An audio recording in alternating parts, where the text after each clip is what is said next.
Hey guys, Thunderwing here. So first off, I just wanted to say thank you guys so much for 5,000 subscribers. If you asked me last year if I was ever going to be anywhere near this number, I probably would have looked at you like you were crazy. But I'm humbled at the fact that you guys find such joy in something that I also take such joy in creating.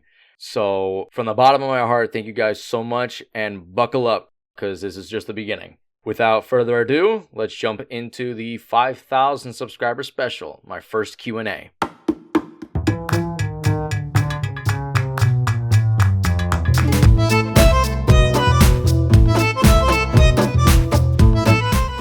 So the first question is from Coin Studios. What made you begin YouTube? So I'm going to be honest, when I was really young, I wasn't even planning on doing YouTube as a thing.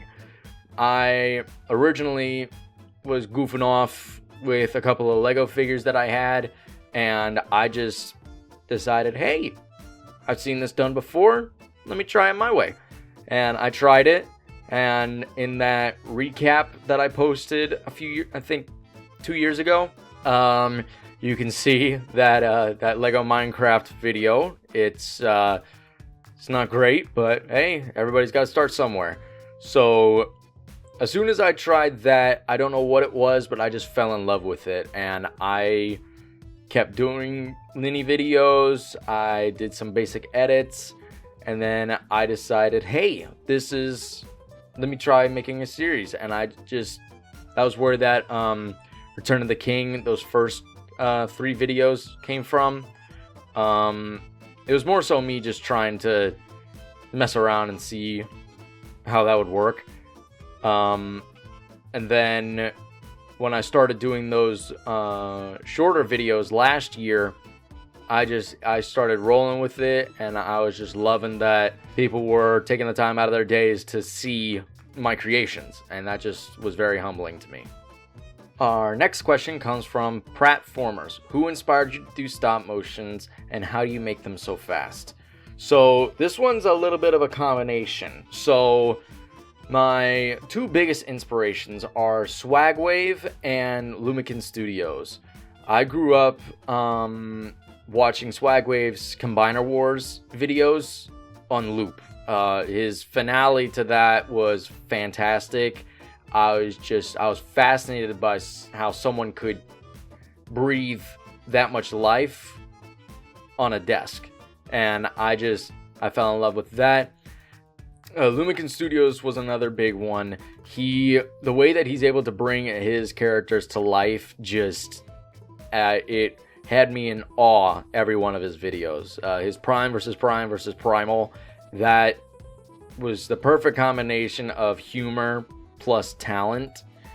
I just found it so fascinating that he was able to breathe that much life into those characters, and that's what I strive for. I strive to be able to, obviously I know I probably won't ever get to that point, but I love being able to just create life with characters in my own unique way. I love being able to take my characters, paint them up a little bit, fix up the loose joints, because we all know that the joints are always going to be either a little bit too tight or really friggin' loose.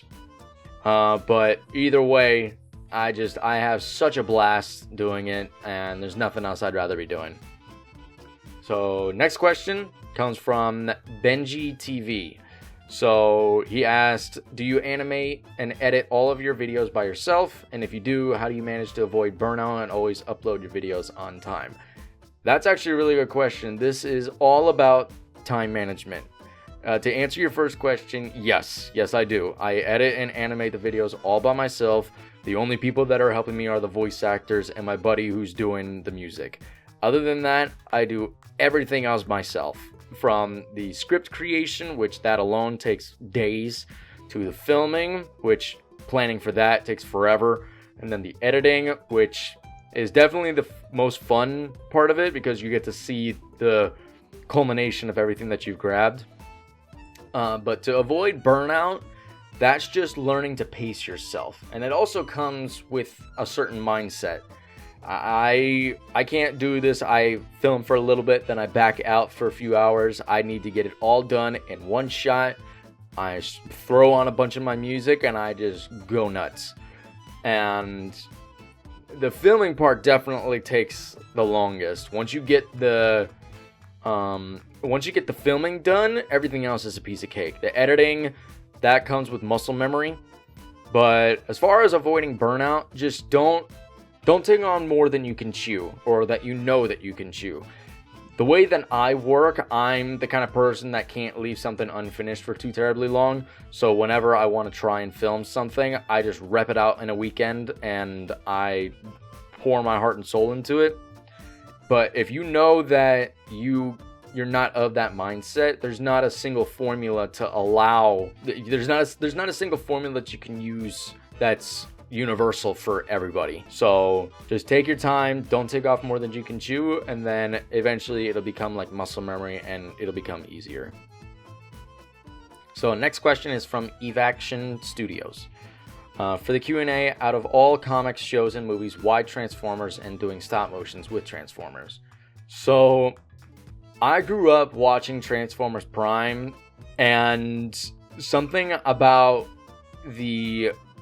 just the way that the characters moved, the way that they used their transformations, I fell in love with it. And when I saw Transformers 1 come out recently, last year, and I saw how they utilized their transformations mid-fight, I knew that I had picked a gold mine for doing stop motions, because it adds not only another layer of challenge, but also allows you to add more to fights.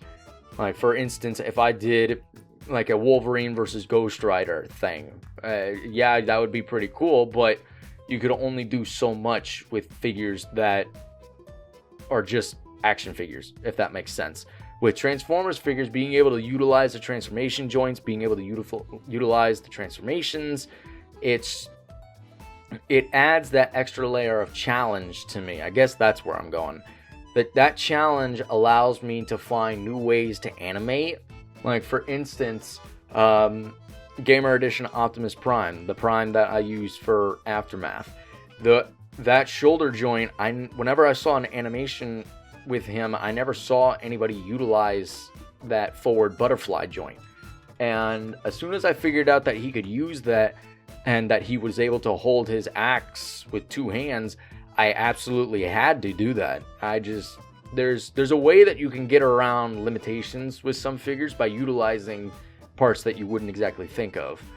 Like, for instance, some characters, they aren't meant to move a certain way, but you do it just right, it becomes like the movement becomes more fluid because you utilize something that the figure wasn't meant to use for movement. So that's what I love about it. You can't do certain movements with regular old action figures because some action figures just straight up don't have that. And same thing with Transformers figures, but being able to use transformation joints for animations, that's what allows me to be satisfied with my work, knowing that I found workarounds to make certain movements work. All right, so coming up towards the end, we got HP Rhymnack. I hope I said that right. If I didn't, I apologize.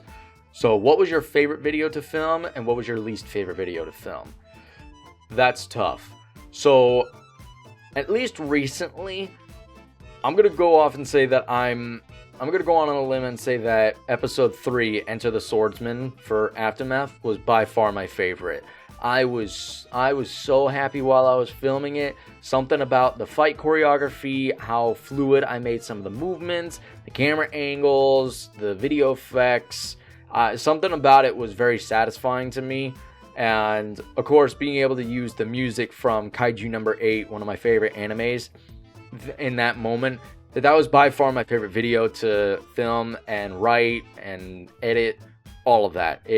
I don't think any of my other episodes have come close to that, but I'm really happy with how that episode turned out. As of when this video is going up, I'm gonna go off on a limb and say that episode 9 is underway. Obviously, as you know, Bludgeon has returned, so expect some good stuff. I added some pretty interesting stuff to this one. Just know that Bludgeon ain't gonna go down as easy as he did before. So there's a method to my madness. As far as my least favorite video to film, easily any one of the 3 original Transformers videos that I made. The like Return of the King, reinforcements, whatever you want to call it. See, I don't even remember what those ones are called. Those 3 were horrible. In the moment, I felt like they were doing pretty good, but looking back on it, those were hot garbage. But again, you got to start somewhere. You may not be proud of where you started, but you're glad you did because it allowed you to learn certain things. So, that's what I'll say about that. I hate those videos with a fiery passion, but I'm glad I started there because I learned exactly what I didn't want to do the rest of my life. So, here we go with the last one. So, we got a question from Ends Block Ends Craft. So, is the reason why most of the popular Transformers characters besides Mirage and Cliffjumper are not in the series is because you wanted to introduce lesser known Transformers characters? Absolutely. I don't like how most Transformers series, I don't like how they use the same what looks to be the same characters every time, or somewhat the same combination. Some of my favorite characters like Sandstorm, Roadbuster, Six Shot, Skywarp, they're not given a lot of screen time, or if they are given screen time, they're portrayed very blandly, or they keep following the same, I guess you could call it the same formula. And what I wanted to do with Aftermath was I wanted to break the traditional storyline, the traditional ways characters are introduced. Like Skywarp, perfect example. In most iterations, he's portrayed as arrogant, prankster, and just as someone who just really doesn't want to be there. And he's my favorite Seeker by far, and I wanted him to have character depth. I wanted him to be a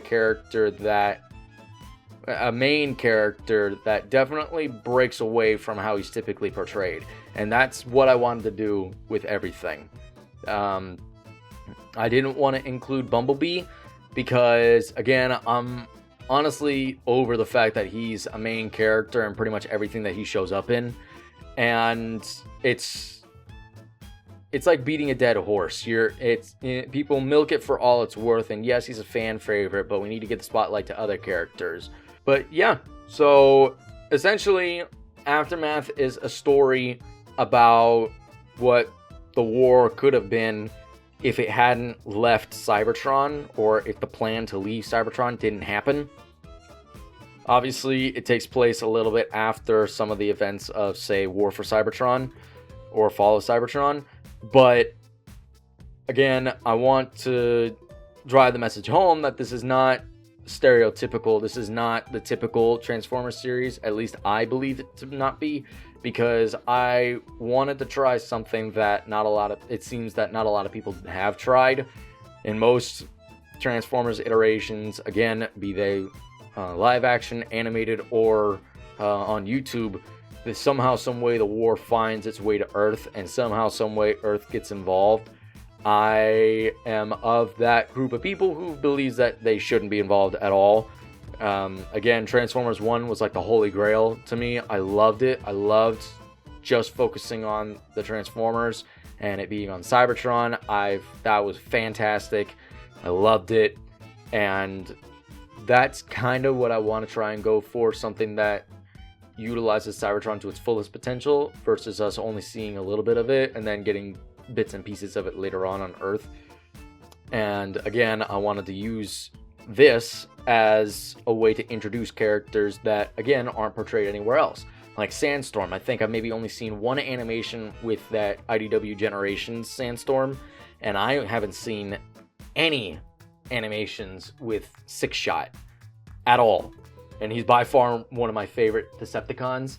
So, absolutely, he needed to be in it.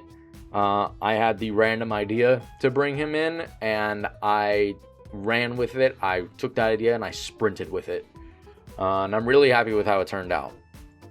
So yeah, so that is my first Q&A. I hope that I answered some of your questions. Obviously, I wasn't going to get to them all. I am pretty busy, so unfortunately, I had to pick and choose.